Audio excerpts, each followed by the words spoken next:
नमस्कार, news capital express देख रहे हैं आप। मैं हूं आपके साथ गुंजन लोधी। चलिए बढ़ते हैं खबरों की ओर।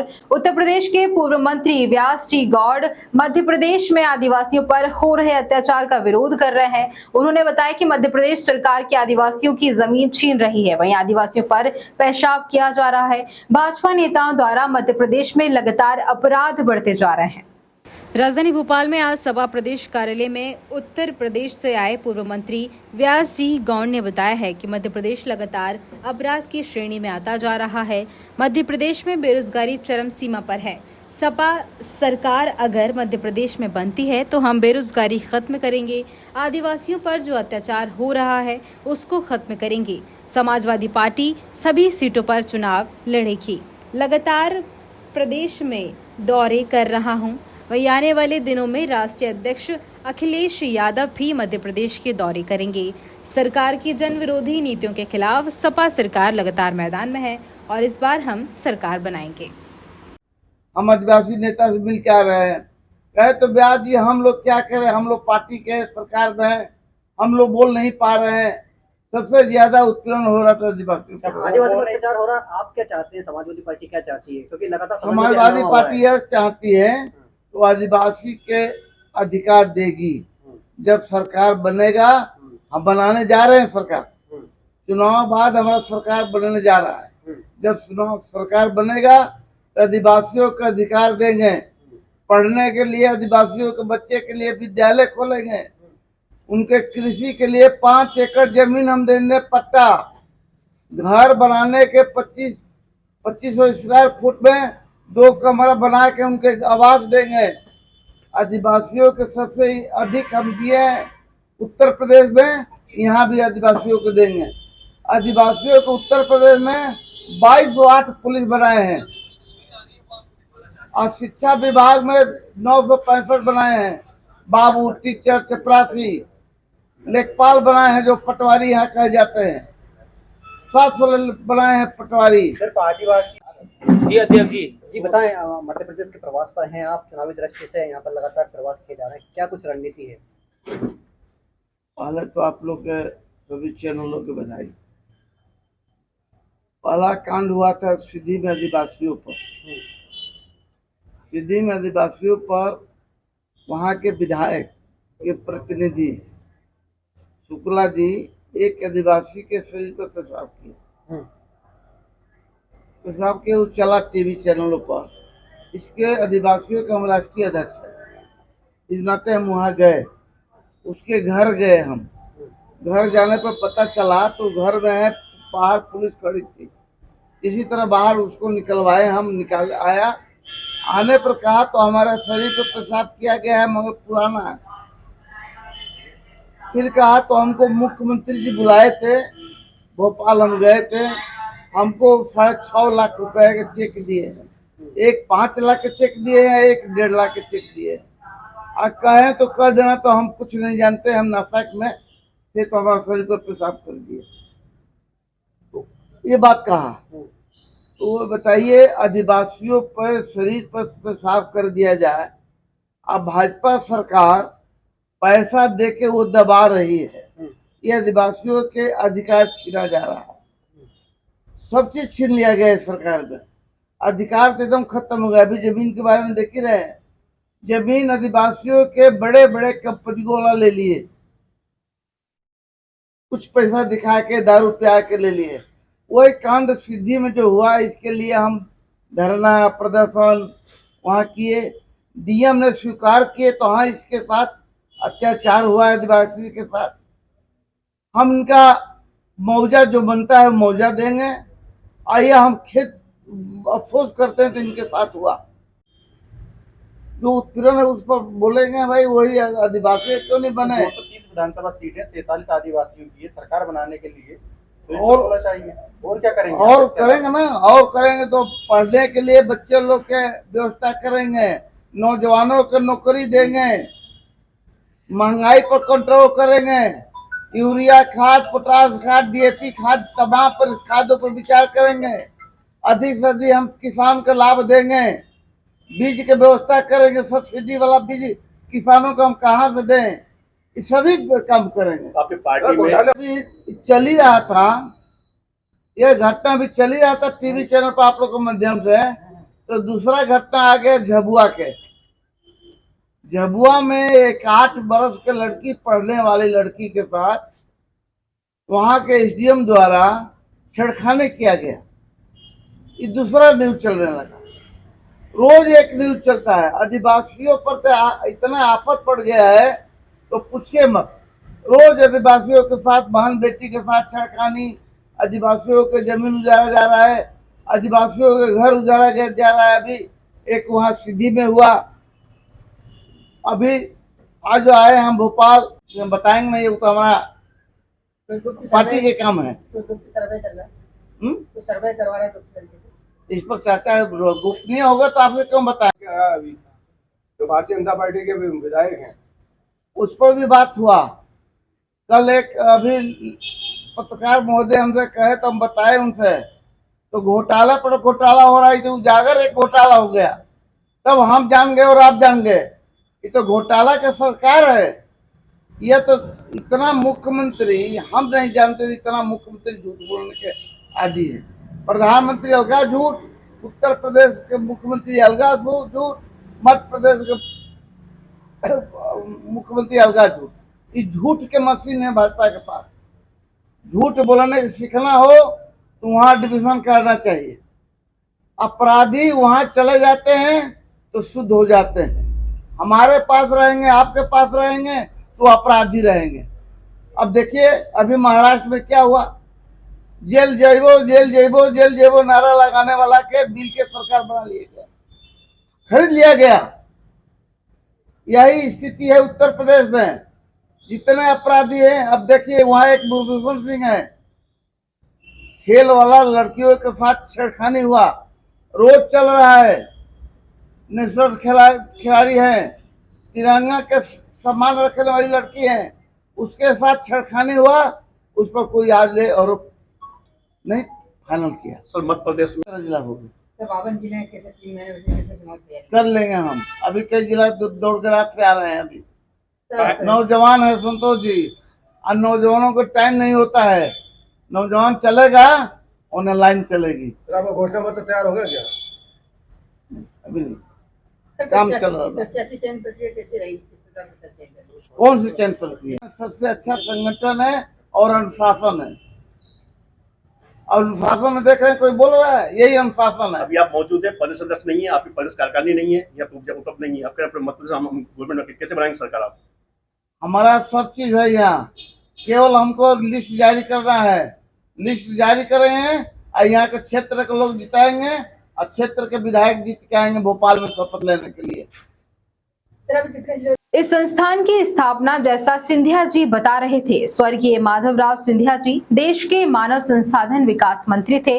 मैं उनको भी प्रणाम करता हूं, अटल जी को भी प्रणाम करता हूं। अटल जी अद्भुत थे और ग्वालियर से उनका नाता कोई भूल नहीं सकता। और इस टेक्नोलॉजी का उपयोग करके हम हर क्षेत्र में बड़े बदलाव ला सकते हैं। बदलाव आ रहे हैं, फार्मिंग से लेकर फाइनेंस तक, मैन्युफैक्चरिंग से लेकर मेडिसिन तक, एजुकेशन से लेकर कम्युनिकेशन तक, हर क्षेत्र का स्वरूप बदलने वाला है और उसके ध्वज बाहर के आप, इसलिए मैं आप सबका को बधाई भी देता हूं। टैलेंट, टेक्नोलॉजी, प्रबंधन और नेतृत्व का अनूठा संगम आज भारत के पास है। और एक बार उसने हमें इस मोड़ पर खड़ा कर दिया है, जैसा सिंधिया जी बता रहे थे, कि हम एक बार फिर से विश्व गुरु बन सकते हैं। और वो बने, इसकी जवाबदारी और इसमें हिस्सेदारी निभाना, ये भी मित्रों आपका काम है। मैं बहुत विस्तार में नहीं जाऊंगा। मध्य प्रदेश बहुत संभावनाओं का प्रदेश है, जैसे देश आगे बढ़ रहा है। मैं केवल 1 मिनट में आपको बताना चाहता हूं, मध्य प्रदेश की ग्रोथ रेट लगातार 18 के आसपास, लगातार पिछले साल हम 18.6 थे, इस बार 16.06%। हमारा प्रदेश लगातार आगे बढ़ रहा है।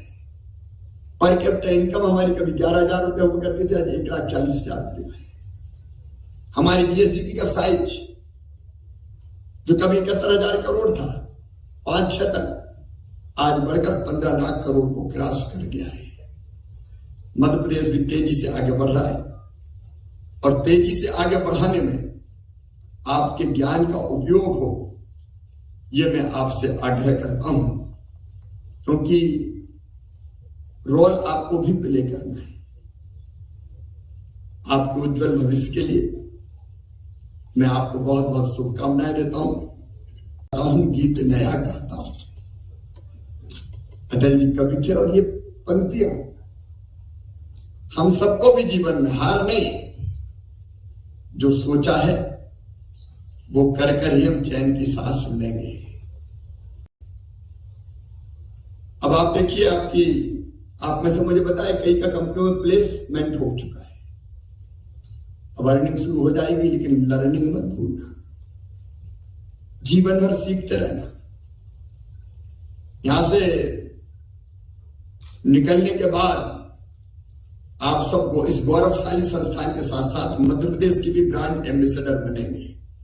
इसलिए आप बेंगलोर में रहें या बर्लिन में, नोएडा में रहें या न्यूयॉर्क में, हैदराबाद में रहें या हांगकांग में, आप संस्थान के साथ साथ मध्य प्रदेश को प्रमोट करने का उत्तरदायित्व भी आप निभाते रहना। मेरी बहुत बहुत शुभकामनाएं, बहुत बहुत बधाइयां और महामहिम का एक बार फिर बहुत हृदय से स्वागत करते हुए अपनी बात समाप्त करता हूं। राजधानी भोपाल से खबर है, जहां पर लाडली बहनों से राखी बंधवाने को लेकर चिकित्सा शिक्षा मंत्री विश्वास कैलाश सारंग ने बड़ा बयान दिया है। उन्होंने कहा है कि मुख्यमंत्री शिवराज सिंह चौहान के नेतृत्व में भाजपा सरकार की लाडली बहना योजना के माध्यम से बहनों के जीवन में एक नया उजाला हुआ है। पूरे प्रदेश में लाडली बहनें रक्षा सूत्र बांधेंगी, इससे बहनों से संपर्क भी होगा। विकास पर्व को लेकर चिकित्सा शिक्षा मंत्री विश्वास कैलाश सारंग ने जानकारी दी है। उन्होंने कहा है कि केंद्र में पीएम मोदी और राज्य में शिवराज के नेतृत्व में निरंतर विकास हो रहा है। मध्य प्रदेश में डबल इंजन की सरकार ने विकास के नए आयाम छुए हैं। विगत दिवस से विकास यात्रा के माध्यम से अनेक भूमि पूजन और लोकार्पण कार्य भी किए गए थे। विकास पर्व में प्रदेश भर के सभी विकास कार्यों को लोकार्पण एवं भूमि पूजन किया जाएगा। साथ ही चल रहे विकास कार्यों का निरीक्षण एवं समीक्षा की जाएगी। आगे उन्होंने कहा कि प्रियंका गांधी का जबलपुर दौरा फ्लॉप रहा। बिल्ली के गले में कौन घंटी बांधेगा, इसी पर कांग्रेस का संगठन चल रहा है। पार्टी की सरकार नरेंद्र मोदी जी के नेतृत्व में देश में और शिवराज सिंह चौहान जी के नेतृत्व में प्रदेश में लगातार विकास कर रही है। मध्य प्रदेश में डबल इंजन की सरकार ने विकास के नए आयाम छुए हैं। विगत दिनों हमें विकास यात्रा के माध्यम से हमारी विभिन्न योजनाओं का भूमि पूजन किया था, उनके लोकार्पण किए थे और विकास पर्व के माध्यम से मध्य प्रदेश में 16 जुलाई से लेकर 14 अगस्त तक संपूर्ण प्रदेश में विकास पर्व मनाया जा रहा है, जिसमें हमारे सभी विकास के कार्यों का भूमि पूजन होगा, लोकार्पण होगा। जो कार्य चल रहे हैं उसका निरीक्षण, उसकी समीक्षा होगी। भारतीय जनता पार्टी का एजेंडा प्रदेश का विकास है। हम मध्य प्रदेश को इस देश का सर्वश्रेष्ठ राष्ट्र बनाने के लिए तत्पर हैं। दिग्विजय सिंह की सरकार में और कमलनाथ की सरकार में मध्य प्रदेश का बेड़ा गर्क हुआ। भारतीय जनता पार्टी की सरकार ने विकास के नए आयाम छुए हैं। माननीय मुख्यमंत्री जी के नेतृत्व में मध्य प्रदेश लगातार विकास कर रहा है और माननीय प्रधानमंत्री जी का आशीर्वाद हमें मिल रहा है और उसी की सभी योजनाओं को ज़मीन पर उतारने का ये विकास पर्व है। माननीय मुख्यमंत्री जी 16 जुलाई को बड़वानी से इस अभियान की शुरुआत करेंगे, विकास पर्व की शुरुआत करेंगे और ये अनविरल चलने वाली हमारी विकास की यात्रा विकास पर्व के रूप में ज़मीन पर उतरेगी। सर, प्रियंका गांधी आने वाली 22 तारीख से पहले कमलनाथ मध्य प्रदेश छोड़ते हुए देखिए, कमलनाथ जी वैसे भी राजनीति को कभी भी गंभीरता से नहीं लेते। यही तो दिक्कत हो गई। वो व्यक्ति जिसको कांग्रेस के नेता या वो स्वयं मध्य प्रदेश का मुख्यमंत्री का दावेदार कहते हैं, वो चुनाव के 2 महीने पहले विलायत घूम रहे हैं और उस समय घूम रहे हैं जब उनकी एक बड़ी नेता मध्य प्रदेश आने वाली है। हम तो हर समय से कहते आए हैं कि कमलनाथ जी हर समय पॉलिटिकल टूरिज्म करते हैं, चाहे वो छिंदवाड़ा के सांसद रहे हो, उन्होंने केवल और केवल अपने ऐशो आराम के लिए छिंदवाड़ा से चुनाव लड़ा और चुनाव लड़ने के बाद मेडिकल टूरिज्म किया एज छिंदवाड़ा सांसद। वो केंद्रीय मंत्री रहे हों तो उन्होंने वहाँ पर भी केवल पॉलिटिकल टूरिज्म किया, राजनीतिक पर्यटन। चाहे वो मध्य प्रदेश के 15 महीने मुख्यमंत्री रहे हों, उठाकर देखिए उन्होंने राजनीतिक पर्यटन के अलावा, पॉलिटिकल टूरिज्म के अलावा कुछ किया हो तो? सुबह से उठना, कभी इसको चमकाना कभी उसको चमकाना, फर्जी सर्वे की बात करना और दावा करना कि हमारी सरकार बन रही है और उसके बाद विलायत भग जाना। अब प्रियंका जी का जबलपुर दौरा भी पूरी तरह फ्लॉप रहा, डांट पड़ी है दिल्ली में, और इसीलिए कौन बिल्ली के गले में घंटी बांधेगा, इसी आपाधापी में कांग्रेस का संगठन चल रहा है। भोपाल में लाडली बहनों से राखी बंधवाने को लेकर चिकित्सा शिक्षा मंत्री विश्वास सारंग ने बड़ा बयान दिया है। उन्होंने कहा है कि मुख्यमंत्री शिवराज सिंह चौहान के नेतृत्व में भाजपा सरकार की लाडली बहना योजना के माध्यम से बहनों की जीवन में एक नया उजाला हुआ है। ये बात विश्वास मंत्री सारंग ने कही है। सुसनेर विधानसभा क्षेत्र की सबसे बड़ी पंचायत डोंगरगांव इंदौर कोटा राजमार्ग पर स्थित जय किसान उच्चतर माध्यमिक विद्यालय में सिर पर तिलक लगाने वाले विद्यार्थियों को विद्यालय में घुसने से मना कर दिया गया। जहां कई तिलक लगाए हुए विद्यार्थियों ने अपना तिलक मिटाकर स्कूल के अंदर प्रवेश किया, तो वह साले खेड़ी के विद्यार्थी ने तिलक मिटाने के लिए मना कर दिया तो उनको स्कूल से बाहर निकाल दिया गया, जिसकी सूचना विद्यार्थियों द्वारा विश्व हिंदू परिषद बजरंग दल के कार्यकर्ताओं को दी गई। सूचना मिलते ही सोयत कला पुलिस टीम भी मौके पर पहुंची। साथ ही बजरंग दल के पदाधिकारियों के साथ कार्यकर्ता भी जय किसान उच्चतर माध्यमिक विद्यालय डोंगरगांव पहुंचे। जब पदाधिकारियों कार्यकर्ताओं ने स्कूल की प्रिंसिपल मैडम से सवाल किए तो मैडम ने स्पष्ट रूप से बोल दिया, तिलक लगाकर हमारे स्कूल में प्रवेश नहीं करने दिया जाएगा, जिसको लेकर कई देर तक बहस चलती रही। वहीं विश्व हिंदू परिषद क्षेत्रीय गोरक्षा प्रमुख भी मौके पर पहुंच गए, जहां सत्य लहजे में स्पष्ट रूप से कहा, मेरे क्षेत्र में अगर हिंदू का अपमान होगा तो सहन नहीं करूंगा। ये बच्चे मुसलमान ईसाई हैं जो तिलक नहीं लगाएंगे या मूर्ख हैं। इनको और शिक्षा देना चाहिए। आपको धर्म का ज्ञान पहले है, शिक्षा बाद में है। मामले को तुल पकड़ता देख प्रिंसिपल मैडम ने बोल दिया, हर बच्चा तिलक लगाकर स्कूल में प्रवेश कर सकता है, अब किसी को नहीं रोका जाएगा। पढ़ाई में कमजोर है, पढ़ते नहीं है, ये हमें कोई दिक्कत नहीं है, हम इस मामले में नहीं बोलेंगे। लेकिन अगर मान लो तिलक लगा के आएंगे और उनको रोकेंगे कि ये गलत बात है। आप जानते ये तिलक लगा के वो पूछेगी, लेकिन ये पढ़ाई में नहीं पढ़ते हैं तो इनको यही पिटाई लगाओ, दंडस पिटाई।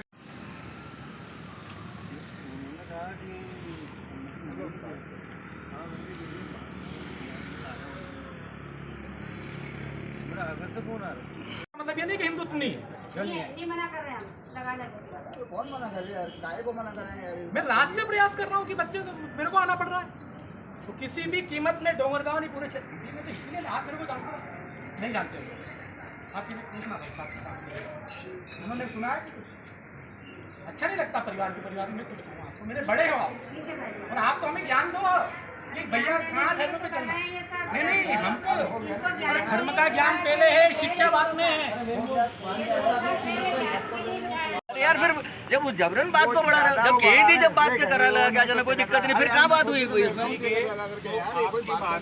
मैं आपकी बात मान रहा हूँ, ठीक है जाए और ठीक है, तो ये बच्चे आएंगे जो लिखवाना नहीं है प्रवेश अब नहीं देंगे, प्राइवेट बच्चे हैं, इनको बैठने की अनुमति दे रहे थे। अनुमति नहीं दे रहे, इन्हें लिख के नहीं लाना तो नहीं देंगे वो, इसके लिए उनके पिताजी को बुलाएंगे ना कि नहीं बुलाएंगे, जब बुलाएंगे जब हम देंगे नहीं तो देंगे, हमने प्राइवेट में नहीं बैठाना। बुला भैया कहाँ है? बुलाओ तुम्हारे पिताजी को। नहीं ये गलत बोल रहे, ये फिर झूठ नहीं बोले, बता दो। ये तो गृह मंत्री बयान देगा अभी थोड़ी देर बाद, मैं रिश्तेदारी के कारण बोल नहीं रहा हूँ। बनाने की तिलक नहीं निकालेंगे, मैंने बनाया पुलिस से मेरी चर्चा हुई, अभी बात करी,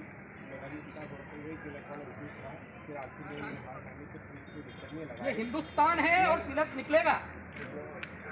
बात कराओगे, ऐसा नहीं होगा।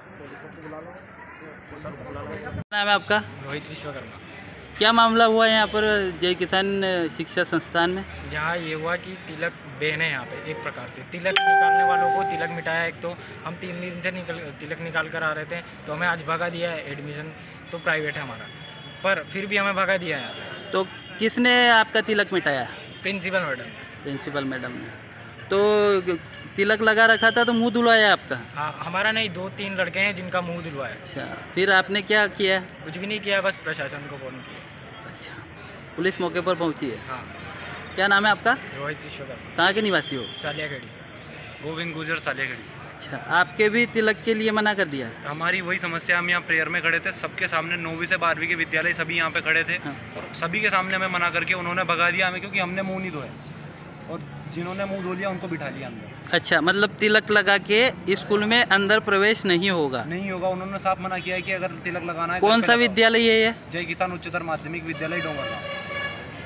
कोई भी चीजें जब होती है ना, ये जैसे टीचर है ना, 9वीं और 10वीं में, मैं जानता हूँ, है ना, सबको जानता हूँ, तो ये जो है अपने हाईलाइट करो जब हम से अंतर आता है। ये भी कल भी टीचर है, खड़े इनके होकर पूरा उनसे बंदा है। कहेंगे, बेटा मैं किसी भी तरह कोई शासन की अंतर सेवा नहीं मेरे हो, बंदा है। आपके फार्म में कोई दिक्कत नहीं आए, और जिनके नहीं है वो पूर्ति करें, और जो नहीं लाए वो लेकर आए। तो कल भी इनसे कहा लेकर के आने के लाए कि नहीं लाए, मैंने पालक का लिखा वो लेकर के नहीं, कहीं की बात कहीं एडमिशन। सर, आज जय किसान शिक्षा संस्थान में कुछ मामला आया था कि स्कूली बच्चों को तिलक लगाकर अंदर प्रवेश नहीं दिया जा रहा है। क्या मामला है सर पूरा? जानकारी मिली थी कि जय किसान जो विद्यालय डोंगरगांव में स्थित है, तिलक लगाकर बच्चों को प्रवेश नहीं दिया जा रहा था। विश्व से बजरंग दल के पदाधिकारी कार्यकर्ता आए, विद्यालय प्राचार्य से बात भी की। उनका यही स्टेट था, यही मानस था कि तिलक लगाकर बच्चे प्रवेश ना करें। लेकिन संगठन ने बातचीत की, तब जाके प्राचार्य महोदय द्वारा लिखित में दिया गया कि हमारे विद्यालय में टीचर तिलक लगाकर छात्र छात्रा प्रवेश कर सकते हैं। शाजापुर में आज एक सरकारी स्कूल में छोटे छोटे बच्चों के बीच विवाद हो गया और इस छोटे विवाद ने इतना बड़ा रूप ले लिया कि स्कूल की 3री कक्षा में पढ़ने वाले छात्र ने अपने बाहरी साथियों के साथ मिलकर स्कूल परिसर में ही 7वीं कक्षा के एक छात्र पर चाकू से हमला कर दिया। इस घटना में 7वीं कक्षा का छात्र गंभीर रूप से घायल हो गया, जिसे स्कूल के शिक्षकों ने तुरंत जिला अस्पताल पहुंचाया, जहां बच्चे का इलाज जारी है। बता दें कि घटना की जानकारी मिलते ही कोतवाली पुलिस मौके पर पहुंची और बच्चे के बयान लिए।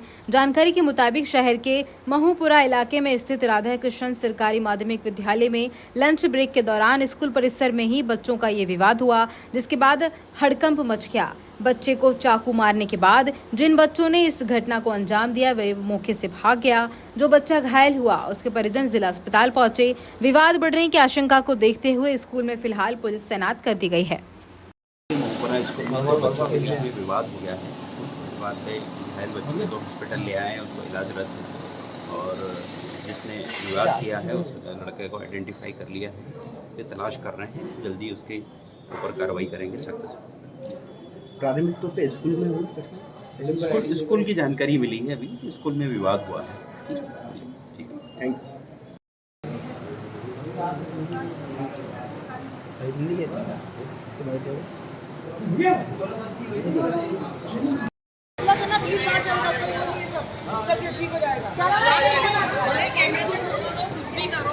वायरल मत करना, कंफर्म नहीं हो जब तक कोई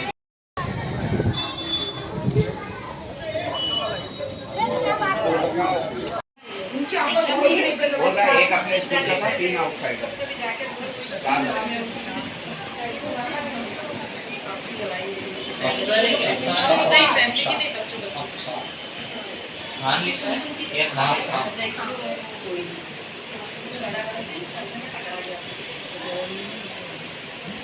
स्कूल में आया था सुबह, स्कूल देख के घटना हुई, छुट्टी हुआ, उसके बाद में इसको मतलब जैसे एकदम बाहर निकला, इसको महावीर की गाली में क्यों 3-4 बार चला स्कूल पे मतलब मारा था। तब तो मैंने उसको भगा दिया था, लेकिन आज फिर मतलब होने के बाद में उसको मतलब चाकू मारते और उसके मतलब 1-2 बार और 2-4 लड़कों को लेके आया था। वो भी स्कूल में पढ़ता है, एक लड़का पढ़ता है, 1-2 बाहर के थे, तो एक लड़के बाहर के थे, किस बात का विवाद था, कुछ पहले हुआ? अरे कुछ नहीं, बस 2-4 रुपये। स्कूल में कोई विवाद ही नहीं। इधर हमारे घर का आगे थोड़े क्रिकेट खेले जाते, वहाँ भी खेला 1-2 बार, रास्ते में रोक लिया था उसने। बच्चा कितने में पढ़ता है ये 7वीं क्लास में है। स्कूल में ही हुआ? स्कूल ग्राउंड के अंदर ही। किसने मारा? आरोपी का नाम पता क्या नाम? मलंगा है, एक लड़के का नाम मलंगा और एक लड़का और है, 2-3 लड़के हैं, 2 लड़के और ऐसे 3 लड़के थे वो टोटल। और क्या हुआ मतलब ये इसको ग्राउंड के अंदर ही, फिर वहीं मेरी पास में दुकान है सर। क्या तो मैं दुकान पर बच्चों ने आके बताया कि आपके बालक मेरे ये बड़ा छोटा वाला बच्चा है, इसको। क्या नाम है? मेरा घेसू सिंह ठाकुर। आज स्कूल में रेस्ट चल रही थी। रेस्ट में करीब 10-35 हमारी रेस्ट होती है। रेस्ट में बच्चों को खाना खिलाया जाता है। तो बच्चे खाना खा रहे थे, सारे टीचर्स भी बच्चों के सामने थे। और खाना खिलाने के बाद टीचर्स 5 मिनट हुआ अंदर आए अपना लंच लेने के लिए। 5 मिनट के अंदर ही कोई बच्चे बाहर से आए, 3-4 बच्चे बता रहे हैं ऐसा कि हम लोग सब लोग रेस्ट के लिए अंदर आए थे। तो कि कोई उसको नुकीली चीज़ से कुछ उसको मार के चला गया जान को। तो काफ़ी खून निकला उसका।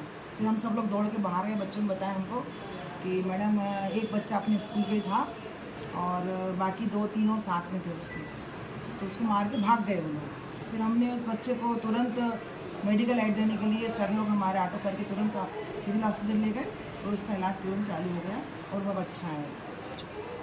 डिंडोरी से खबर है जहां पर जिला अस्पताल में नर्सों की अनिश्चितकालीन हड़ताल लगातार चल रही है। बता दें कि हड़ताल के चलते व्यवस्थाएं प्रभावित हो रही हैं। इलाज के लिए मरीजों की लंबी कतारें लग रही हैं, वहीं मरीज और परिजन बहुत ज्यादा परेशान हो रहे हैं। डिंडोरी जिले में नशों की अनिश्चितकालीन आंदोलन के चलते जिला अस्पताल की व्यवस्थाएं प्रभावित हो गई हैं और इलाज करवाने को लेकर जिला अस्पताल में मरीज लंबी लाइन में लगे हुए हैं। मुकेश बैरागी की रिपोर्ट।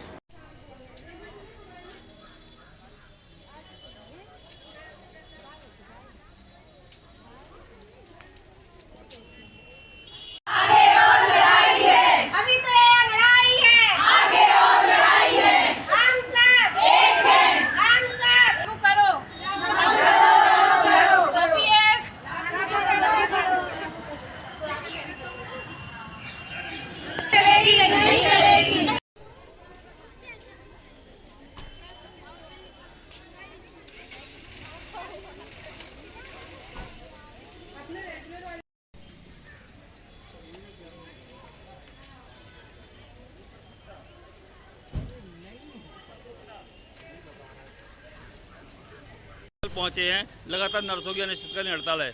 क्या समस्या हो रही है मरीजों को? नर्सों की हड़ताल में जाने से मरीजों को बहुत सी परेशानी हो रही है। यहाँ पे इलाज हो नहीं पा रहा है। जो नर्सें कर सकती हैं वो डॉक्टर भी नहीं कर पा रहे हैं। बहुत ज़्यादा परेशानी है, लाइन लगी हुई है, बच्चे तड़प रहे हैं। 10 सूत्रीय मांगों को लेकर नर्सों के द्वारा स्ट्राइक की गई है अनिश्चितकालीन, है ना। तो ये अब अनिश्चितकालीन हड़ताल है, तो अभी जब ये स्वास्थ्य व्यवस्थाओं की इतनी बदहाल स्थिति है तो भविष्य में क्या मानते हैं? स्वास्थ्य व्यवस्था तो वैसे भी वेंटिलेटर पे है। बहुत कुछ अपनी जो बहनें हैं, नर्स बहनें, इन लोगों ने संभाला था, जिस तरह से कोरोना काल में भी संभाला, अब आने वाले समय भी। मैं तो ये कह रहा हूँ उनकी जो भी मांग है वो सब जायज़ है, उन्हें सरकार को मांगनी चाहिए और जल्द से जल्द इनकी हड़ताल ख़त्म करवानी चाहिए। नर्सिंग स्टाफ का एसोसिएशन अपनी मांगों को लेके हड़ताल कर रहा है। वो छोटी सी मांग है जिसमें उच्च स्तरीय वेतनमान और पदोन्नति के लिए ये सब कार्यक्रम किया जा रहा है। बस छोटी सी मांग है, वो सरकार हमारी मान ले। और भी बहुत ही 10 सूत्री मांगे को लेकर हम लोग यहाँ इस जंग में उतरे हैं। ये क्या मांगे हैं मैडम? ये मांगे वही ये है ना, हमारी उच्च वेतनमान को दिया जाए, पदोन्नति बढ़ाया जाए, पदोन्नति दिया जाए। और भी मतलब नाइट जो स्टाफ करती हैं, नाइट अलाउंस मिला जाए उनको 300 रुपये के हिसाब से, जैसे डॉक्टर्स लोग को मिलता है वैसे हम लोग को भी दिया जाए। ये कब तक चलेगी आप लोगों की मांगे? जब तक मांगे पूरी नहीं होगी तब तक जारी रहेगी हड़ताल। इसमें जो आपके हड़ताल करने से मरीज लोग परेशान हो रहे हैं, उसकी जिम्मेदारी किसकी है? वो शासन प्रशासन की जानकारी जवाबदारी है। आप लोग कब तक करेंगे हड़ताल? जब तक हमारी मांगे पूरी नहीं होंगी। आपका परिचय पद बताएंगे? हम लोग जिला चिकित्सालय डिंडौरी के नर्सिंग ऑफिसर हैं। नाम क्या लिखते हैं? टीकमगढ़ जतारा तहसील कलेक्टर अवधेश शर्मा ने आज संबंधित अधिकारियों के साथ जतारा तहसील का औचक निरीक्षण किया। इस दौरान उन्होंने तहसील कार्यालय स्थित विभिन्न शाखाओं का निरीक्षण कर व्यवस्थाओं के लिए आवश्यक निर्देश दिए। इस अवसर पर SDM Tikamgarh CP Patel, SDM Jatara doctor Abhijeet Singh सहित संबंधित अधिकारी उपस्थित रहे। टीकमगढ़ से परशुराम अहिरवार की रिपोर्ट।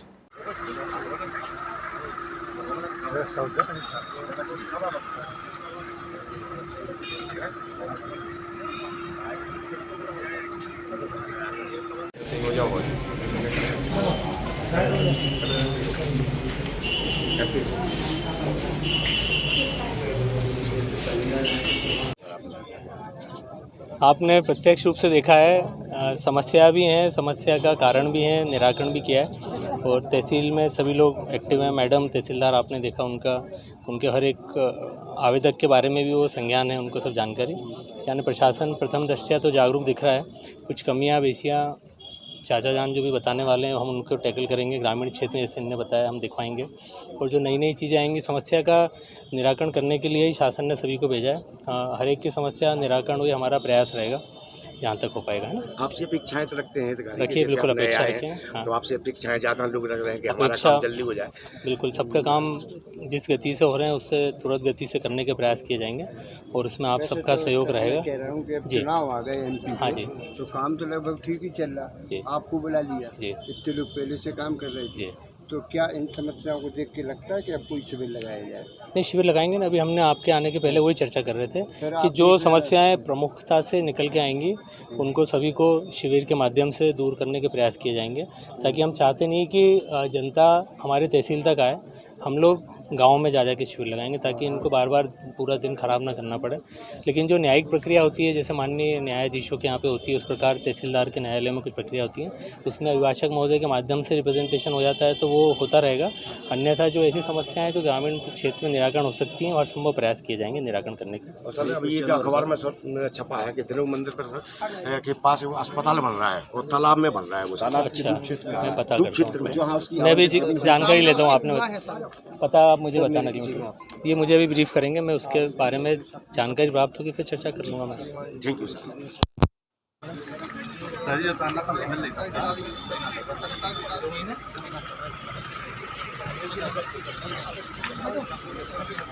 जिला डिंडोरी से खबर है, जहां पर भ्रष्टाचार की लीपापोती करने के लिए अधिकारी कर्मचारियों ने एक नया तरीका निकाला है। तालाब से पानी की निकासी हो रही है।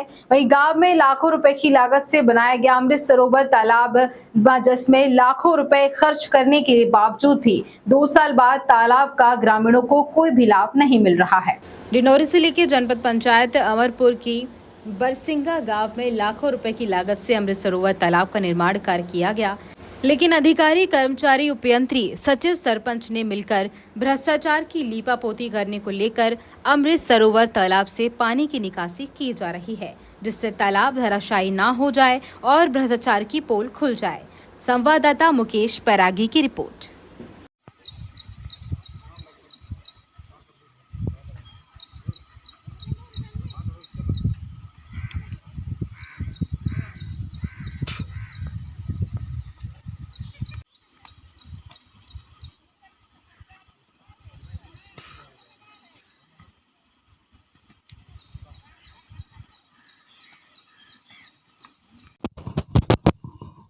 हेलो,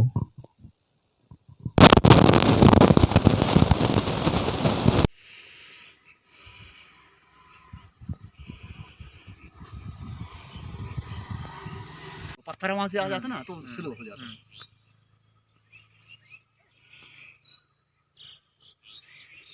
गुणवत्ताहीन बनाए हैं।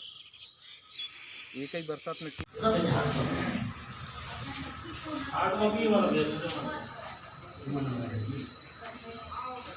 अच्छा,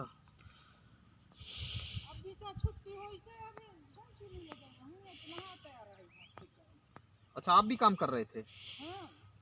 तो कौन सा ग्राम पंचायत है ये? मेरा नाम अमर सिंह पट्टा, ग्राम बरसिंघा, ग्राम पंचायत बरसिंघा, कमल टोला। क्या समस्या है आप? समस्या ये है सर, जो ये अपने मुर्ताही नाला पे ये अमृत सरोवर बन रहा है, इसमें न पिचिंग अभी नहीं हुआ है और न सही ढंग से इसके बनाव नहीं बन रहा है। अच्छा, पानी भराव के कारण में बारिश होने के बावजूद एक किनारे से पूरे पानी को भगा दिया गया है नाला काट के। अब हमने कहा है कि सही ढंग से बनना चाहिए तो बन जाएगा, ये बोलते हैं। अधिकारी आते हैं? अधिकारी तो आता है, वो बारिश में आया था, ओवरसेयर आया था। नहीं तो आपने नहीं बोले कि यहाँ पे जब पानी भराव रहेगा तो गर्मी तक पानी रहेगा, साहब ने और अभी से पानी आपने कट आउट करके निकाल रहे हो ये साहब ने बोले टूट जाएगा, इसकी वजह से हम किनारे से निकाल दिया जाए। कट टूट जाएगा? ये जो बंधान बना है, हाँ, इसको टूटने की वजह से किनारे से पानी भगा दिया गया है। ऐसा साहब ने बोला है? जी बोला है। क्या नाम था साहब को जानते हैं? साहब को मालूम नहीं है, ओवरसेयर साहब था, एसडीएम साहब था, एसडीएम का डीओ ऐसे कुछ, वो पूरा दिन यहीं रुका था, मैं भी था। एसडीओ था? एसडीओ था। एसडीओ, जी हाँ। ठीक। तो किनारे से 3 सीट लगा करके और उधर से पानी को क्रॉस कर दिया गया है। क्या लगता है ये पानी अच्छा भराव हो जाएगा तो बह जाएगा? हो जाएगा तो हमारे ये मोहल्ला के लिए, गांव के लिए उपयोग है। बारिश में भी पानी हम नहीं रहता है हमारे इधर, इतना समस्या है पानी के, अधिक समस्या है साहब। ना गाय बच्चों को नहीं मिलता है, ना आदमियों को पीने के लायक नहीं मिलता है। कम से कम ये भराव रहेगा तो गाय बैलों के लिए मिलेगा, हमारे उपयोग होगा नहाने धोने के लिए और हमारे विकास के लिए है। शासन तो बना के चल देगा, लेकिन टूट जाएगा, कुछ हो जाएगा तो हमारा नुकसान है गाँव वालों के, हमारा लाभ भी ख़त्म हो जाएगा, ना जल भी नहीं मिलेगा। बस सर, ग्राम पंचायत बरसिंघा में एक अमृत सरोवर बन रहा है जिसमें लोगों का कहना है, शिकायतें हैं कि वहाँ पे पिचिंग नहीं हुई है और पानी वहाँ भराव नहीं हो रहा है। जो भराव किया जा रहा है, मतलब हो रहा है, इंस्टॉल हो रहा है, वहाँ पे पानी निकासी कर दिया जा रहा है, मतलब आप उनके कहना है, जिसमें हम लोगों को मवेशी, जो गर्मी है, मवेशी में पानी पीने हम लोगों को निस्तार करने में दिक्कत जाएगी। जब अभी पानी भराव नहीं होगा तो कब होगा, लोगों को कहना है। और मतलब काम जो किया गया है वहाँ पिचिंग तक नहीं हुई है, कभी भी बारिश में बह सकती है, वो इस तरह के काम हुई है वहाँ पे। अभी तो कार्य ऑन गोइंग है, अभी पूरा थोड़ी हुआ है, अभी पिचिंग होगी उसकी बाद में। अभी तो बेस्ट बियर भी नहीं बना, कच्चा है अभी, तो पानी की निकासी बनाई है खाली अभी, और पिचिंग का काम होगा, बेस्ट बियर का काम होगा, पर तो बरसात बाद होगा। अभी तो वो सही है उनका कहना कि अभी पिचिंग नहीं हुई है, बेस्ट बियर नहीं बना है, बनेगा बाद में। तो सर ये बरसात के बाद बनेगा तो लोगों को लाभ मिल पाएगा, नहीं मिल पाएगा वहाँ पे? तो लाभ मिलेगा, जब बन जाएगा तब लाभ मिलेगा। क्या वहाँ बरसात के बाद अभी निर्माणाधीन है, तो अभी निर्माणाधीन में कैसे लाभ मिलेगा तुरंत से? तो सर वहाँ पे बांध बन चुका है, नहीं बन नहीं चुका है, अभी नहीं बना है, अभी तो नहीं। तो वहाँ पिचिंग क्यों नहीं करवाएगा? पिचिंग होगी ना अभी, अब उसका बंड का काम इतना लेट क्यों हो रहा है? बाकी जगह अमृत सरोवर का काफी काम हो गया है। तो फिर ठीक है, लेट तो हो रहा है, ये काम भी बाद में सैंक्शन होगा। यदि अभी हो जाता तो बरसात के पहले तो पानी अच्छा भर जाता है। ये आपका कहना बिल्कुल सही है, अभी नहीं हुआ है, अब वो बाद में होगा, बरसात के बाद होगा, और उसके बाद फिर लाभ मिलेगा उनको। अभी तो अनगोइंग है, तो सब रहा। क्या गर्मी में लोगों को पानी की सुविधा मिल पाएगी? वहाँ पे नहीं मिल पाएगी। अब वो तो बरसात के बाद फिर पिचिंग होगी, बेस्ट बियर पक्का बनेगा, सुविधा मिलेगी। तो पानी तो लगभग गर्मी में नहीं मिल पाएगी, क्योंकि पानी बरसात में ही भरता है पानी, आपको भी पता है। अब क्या है, निर्माणाधीन है, तो अब वो तो ऐसा नहीं अपन कह सकते, अब निर्माण हो जाएगा तो लाभ मिलेगा।